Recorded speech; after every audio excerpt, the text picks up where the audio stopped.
Salah satu pilar pertahanan yang sangat diandalkan, Jordi Amat, dikabarkan mengalami cedera saat membela klubnya, Johor Darul Ta'zim. Media Malaysia melaporkan bahwa Jordi Amat absen dalam sesi latihan terakhir JDT dan kemungkinan besar akan melewatkan pertandingan berikutnya. Cedera ini tentu menjadi pukulan telak bagi timnas Indonesia, mengingat peran vital Jordi Amat sebagai benteng pertahanan. Pandangan sekilasnya juga tidak terlihat pada sesi latihan terbaru Johor Southern Tigers, memberikan kesan awal bahwa ia tidak akan bermain melawan Kedah Darul Aman, tulis media Malaysia. Namun, Shin Tae-yong tidak tinggal diam, ia telah mendatangkan pelatih striker asal Korea Selatan, Yeom Ki-hun, untuk meningkatkan daya gedor lini depan timnas Indonesia.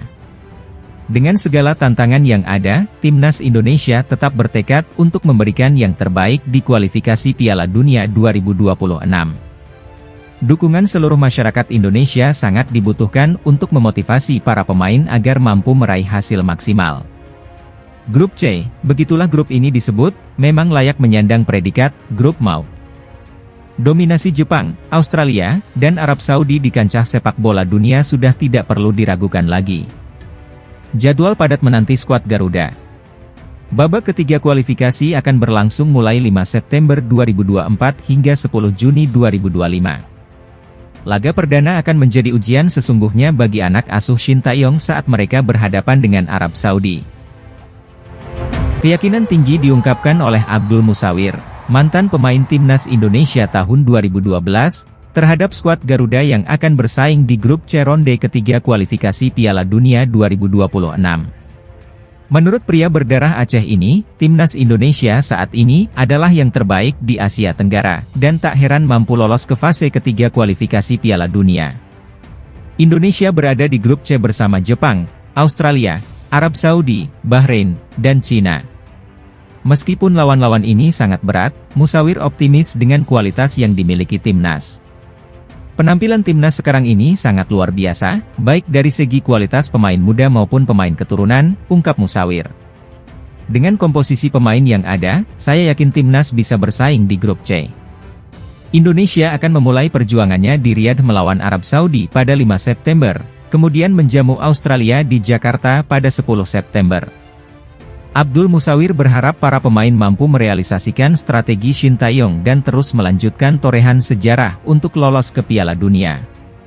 Mari kita dukung perjuangan timnas Indonesia.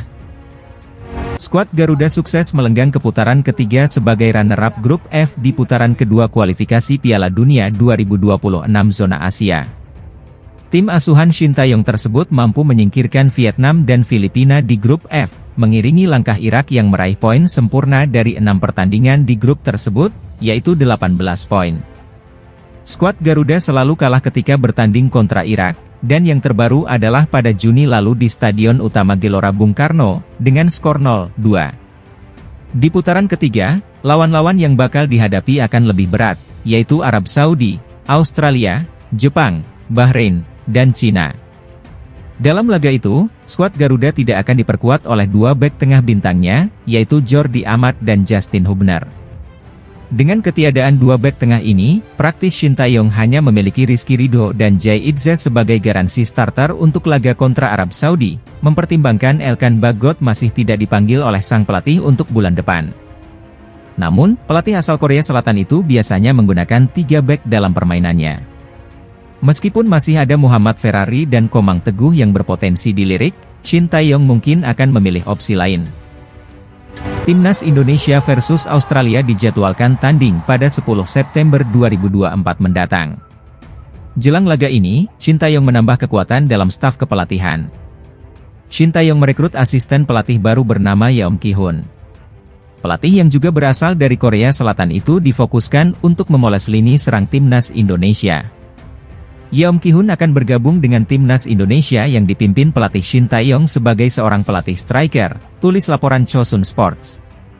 Yeom Ki-hun menerima tawaran melatih dari Shin Tae-yong bulan lalu dan memikirkannya berulang kali. Ia menerima posisi ini karena keseriusan Shin Tae-yong dan potensi sepak bola Indonesia, lanjutnya.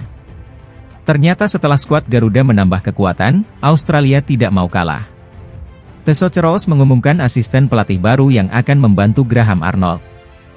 Adalah Luke Wilkshire yang ditunjuk menjadi asisten pelatih baru Australia. Ia merupakan legenda tim dan pernah mencicipi Piala Dunia 2006 dan 2010. Wilkshire akan bergabung dengan tim teknis Graham Arnold yang juga terdiri dari Rene Meulensteen, John Crowley, Adam Barbera dan Hugh Cox, tulis laman resmi Timnas Australia. Adapun Wilkshire adalah mantan pemain yang berposisi sebagai bek kanan hingga gelandang.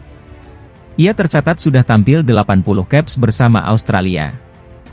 Skuad Garuda berhasil menembus putaran ketiga setelah finish kedua di putaran kedua pada Juni lalu, bersama Irak dari grup F, menyingkirkan Filipina dan Vietnam. Namun, para pemain timnas Indonesia meminta Shin Tae-yong untuk tidak mengulangi taktik bermain pada sore hari.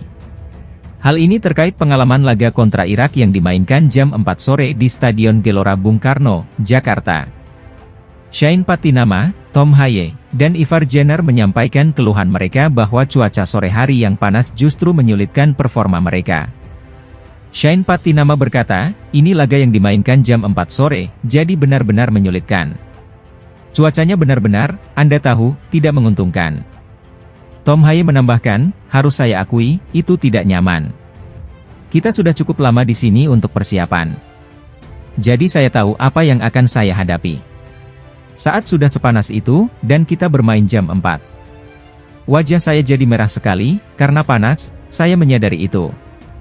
Ivar Jenner turut menambahkan bahwa bermain pada malam hari akan lebih baik bagi dirinya dan para pemain lainnya. Di awal, bermain untuk timnas di Indonesia, itu panas sekali, menghadapi cuaca. Saya juga suka pertandingan di malam hari.